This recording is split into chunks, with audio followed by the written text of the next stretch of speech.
Welcome back. As you can see, I got my Microsoft Windows cape. I'm not that impressed. Anyway, so the next season of Shield Hero is coming out tomorrow. Well, today, probably, when you're watching this. So, I did a couple updates, so let's see what we got here.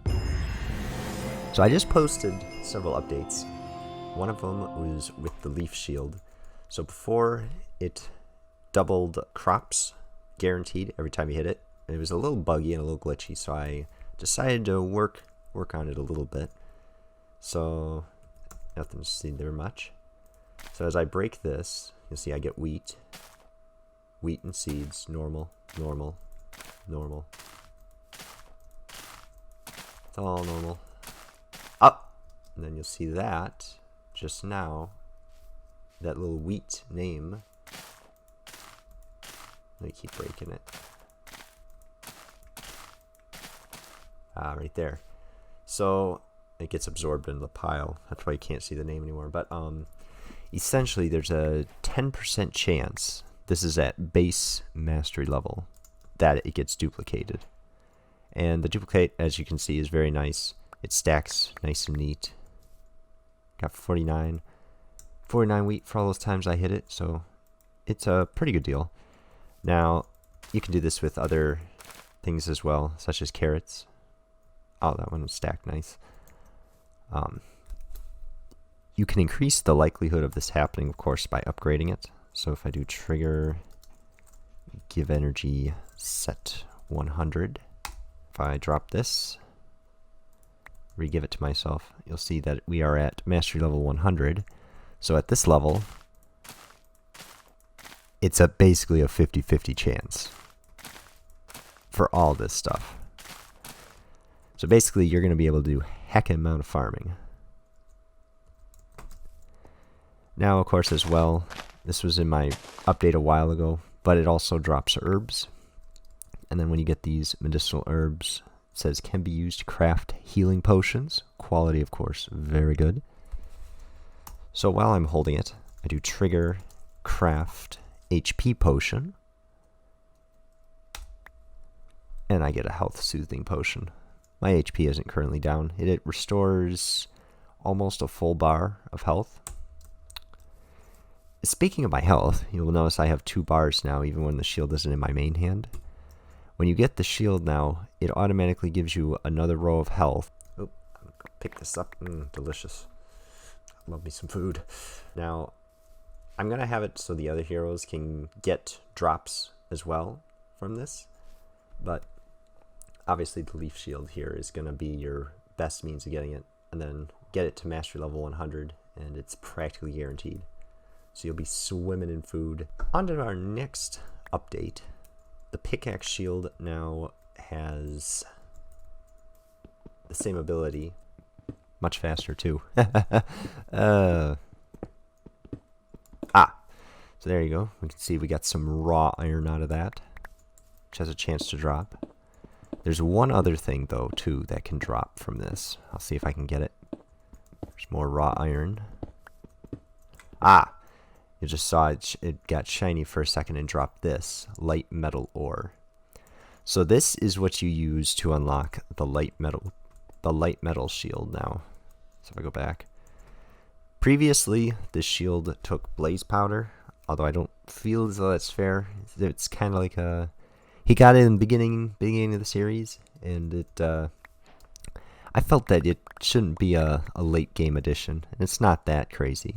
Just destroys, gives you defense against magic essentially. So I didn't feel it was too crazy, and I figured that's way you can actually use your pickaxe shield. I know it's sitting there in your inventory and you're not doing anything with it. Anywho. So let me see if I can get the other rare drop. So all ores. Oh, there we go. That was quick. So as you can see, gold also has a chance to drop blaze powder with this. This is handy because you can use this to craft the SP potions. As a refresher, it's the same as with the herb. Although this time you do craft SP potion. And you get yourself an SP potion. And if I drink it, I get 50 SP. So you have a chance to get either that or an additional raw gold, as you see there. So these are the base level. You can get double drops on things such as diamonds and ancient debris as well. But however, you need to increase the proficiency level of the pickaxe to get those. I have the exact numbers. I'll have the exact numbers written down on the Planet Minecraft page, but it's going to be higher level proficiency, like 200 to 500 proficiency to get double drops. More towards the higher end for ancient debris and such. Okay, so here I am. I got this cow here, and I want to tie him off to that fence. What do? Well, you can see this effect that's been sitting on here for a while. Equip bonus, skill, airstrike, shield. Huh. It seems I've removed it because I was so apprehensive to use it. So it has the built-in rope ability too. So if I put it in my offhand, doesn't look like a whole lot has changed. Still has skill, airstrike, shield, mastery level 0, +3 armor toughness, blah blah blah blah. However, if I go up to this cow and I right-click him, you'll see I can now lead him around with the rope. And if I take it back, I get the shield back. And then I can also go and tie this cow up here. And I get the shield back as well in that case. And you have a means to move your animals around. And then of course this shield has the airstrike ability as usual. I've also lowered the cost of the airstrike shield, so now 159. It only costs 2 SP to cast. Before it took, I think, like 10 to 20 SP, so it's a lot more viable as a use in defense if you're facing off against some skeletons and such. A couple other miscellaneous notes. The Siderite shield, in one of my previous updates, I made it so that it actually pushes entities instead of directly teleporting them. This is to keep them from being jettisoned into walls and such. Helps you stop you from cheesing a fight. In addition to that, I'm going to be implementing different ranks of Shooting Star Shield, depending on what proficiency it's at. Mainly this is just going to be the duration of it. So at the start, at 0 proficiency, the Shooting Star Shield is only going to last about 15 seconds. And then it works back up to its original time as soon as you get your proficiency up towards 100.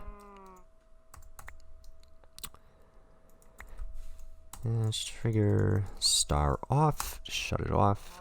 The other ability we got, if I hop down in the water here. Normally, when you crouched before, it would activate the bubble shield, but I realized that when you're swimming around, you want the ability to just crouch and such without expending all your SP. So now, here's some fish here. Trigger skill bubble. You saw the bubbles there. I missed the fish. Everywhere within a 5-block radius of you, any mob gets the water breathing effect. This, of course, can be other players and then yourself as well. As you can see, I just got the effect as well.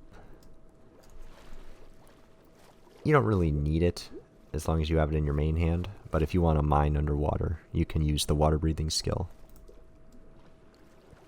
And then if you got any buddies, you can use it on them as well.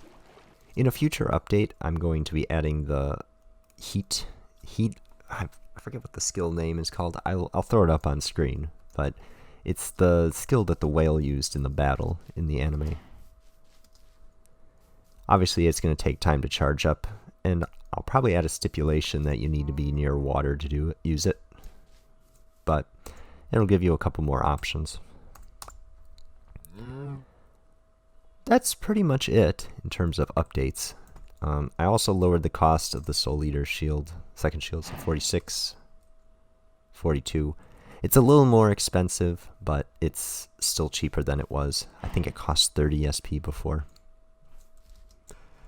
But yeah, that's pretty much it. So as the show rolls out and plays out over the summer, I'll be doing additions and more videos on these packs as I upgrade them. I'll probably be adding a couple weapons from the new season as well. We probably won't be seeing stuff from the other heroes, wink wink nudge nudge, but it's okay. As a light novel reader, I have you covered. Thanks for watching, and I hope you're enjoying the second season. Adios.